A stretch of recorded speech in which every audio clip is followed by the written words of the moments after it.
Put Masjid Tanah. Terima kasih Tan Sri Speaker memberikan saya peluang untuk sama-sama membahas dalam isu GISBH ini, dan saya ingin merakamkan dan merekodkan ucapan saya sebahagian ucapan saya sebagaimana yang telah pun disentuh oleh Ahli Parlimen Kota Baru sebentar tadi. Dan kalau kita lihat kenyataan ataupun tindak tanduk yang dilakukan pengurusan dalam penangkapan ataupun dalam kes GISBH ini agak bercelaru, dan yang dilakukan oleh mereka seolah-olahnya macam tangkap muat. Kerana apa? Saya difahamkan ada beberapa lokasi tangkapan itu, lebih kurang dalam 20, dan tangkapan yang dibuat yang melibatkan kanak-kanak, yang mana sejumlah besar kanak-kanak ini tidak ditangkap oleh polis dan JKM di rumah amal yang bermasalah, di mana didakwa kejadian liwat dan penipuan berlaku. Malah pihak polis dan juga JKM telah menangkap mereka secara salah di premis yang bukan merupakan rumah amal, iaitu pusat jagaan nursery, sekolah, asrama, pusat tahfiz dan penempatan pekerja GISBH. Dan ada juga yang ditangkap di rumah tumpangan, di rumah sewa dan rumah persendirian. Dan ada juga anak-anak yang ditangkap ini mereka tidak bersekolah di sekolah kepunyaan GISBH tetapi di sekolah lain.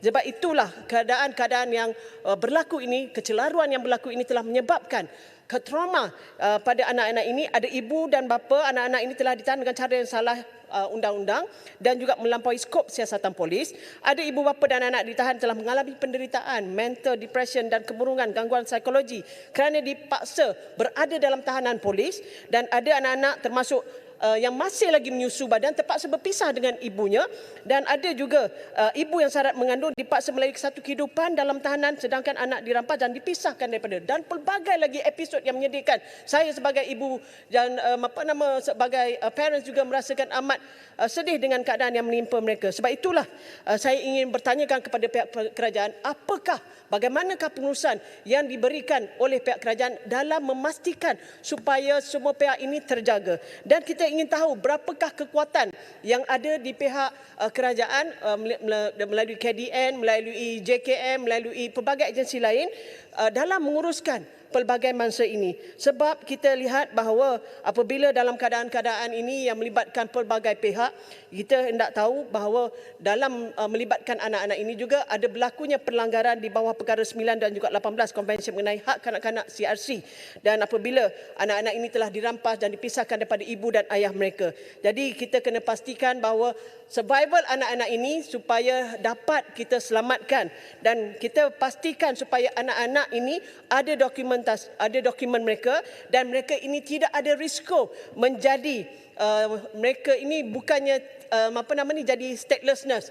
Jadi ini yang harus kita pastikan. Mesti ada surat beranak mereka. Mesti pastikan mereka ini semua perlu melalui proses. Ini kita ada Yang Berhormat Menteri KDN di sini. Saya harap mereka ini melalui satu proses bagi pastikan taraf warga negara mereka itu diadakan. Dan kalau boleh dibuat ujian DNA untuk pastikan dan juga mengenal pasti parental lineage anak-anak ini supaya kita tahu susu galurnya bagaimana. Sebab tomahan fitnah atau bukan tomahan yang diberikan dan dibaca dalam sosial media itu begitu pelbagai cerita, dan kadang-kadang kita tahu ini betul ke tidak, ni betul ke tidak berlaku. Jadi harapan saya sebagai ahli parlimen, sebagai pemimpin dan juga harapan di luar sana supaya dapat dipastikan nasib anak-anak ini dilindungi.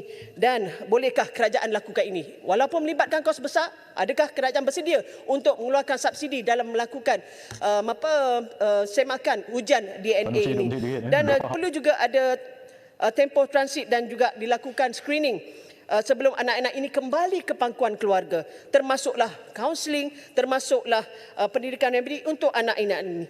Dan kesemua ini perlu dilakukan semasa sekarang ini, perlu dilakukan, dan juga selepas penyiasatan. Kerana kita nak kerajaan buat pelan jangka pendek, pelan jangka sederhana dan juga pelan jangka masa panjang dalam menangani permasalahan isu GISBH ini, terutama sekali yang melibatkan anak-anak, melibatkan ibu. Dan saya juga berharapkan supaya kerajaan lihat kolaborasi yang boleh dimainkan dengan NGO yang berpengalaman, NGO yang berkelayakan, yang mempunyai latar belakang yang hebat dalam membantu membantu kerajaan dalam menangani usaha ini. Dan kita ada banyak NGO-NGO yang hebat, antaranya Yayasan Chowkit, Voice of the Children dan juga Suka Society dan banyak lagi yang tak dapat saya sebutkan. Sebab itulah saya harap kita dapat membina rangkaian supaya mereka ini dapat tampil ke hadapan dan membantu kerajaan dengan sebaik mungkin supaya pelbagai mereka ini dapat sama-sama memainkan peranan dan juga memainkan peranan untuk melindungi dan memberikan kaunseling kepada anak-anak. Kerana apa? Trauma ini bukannya sekejap je, dalam tempoh sebulan dua dia akan okey. Tetapi trauma ini akan berlaku dalam seluruh hidup dia. Jadi bagaimana kita nak meminimaliskan atau menghilangkan trauma anak-anak ini adalah peranan yang teliti yang harus dimainkan oleh pihak kerajaan. Ini amat penting sekali. Saya juga ingin tahu bagaimanakah bukti Assalamualaikum dan salam yang diperolehi daripada anak-anak ini diambil tanpa bukti maksudnya nak ambil daripada anak-anak ini testimoni mereka dan sebagainya tanpa menakutkan ataupun memberikan trauma juga kepada anak-anak ini. Dan saya juga mohon agar anak-anak ini juga diberikan akses untuk mendapatkan peguam kanak-kanak supaya mereka ini dapat dan boleh diwakili oleh mereka yang berpengalaman. Dan of course sebagaimana kata Kota Baru tadi, kita juga bersedia untuk menghulurkan bantuan kepada kerajaan sekiranya diperlukan. Masa depan anak-anak ini masih panjang.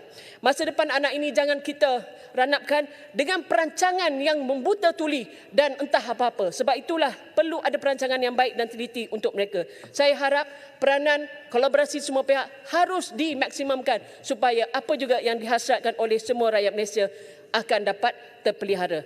Dan kalau boleh, kalau mereka didapati tidak selamat pulang ke rumah, jadi kita pastikan mereka ini dihantar ke pusat-pusat pelindungan yang multidisciplinary task force dan juga jawatankuasanya dan bukannya hanya kepada rumah RKK.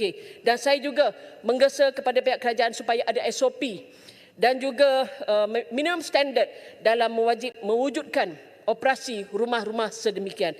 Itu saja. Dengan itu, Tuan Yang Ketua, saya menyukup. Terima kasih.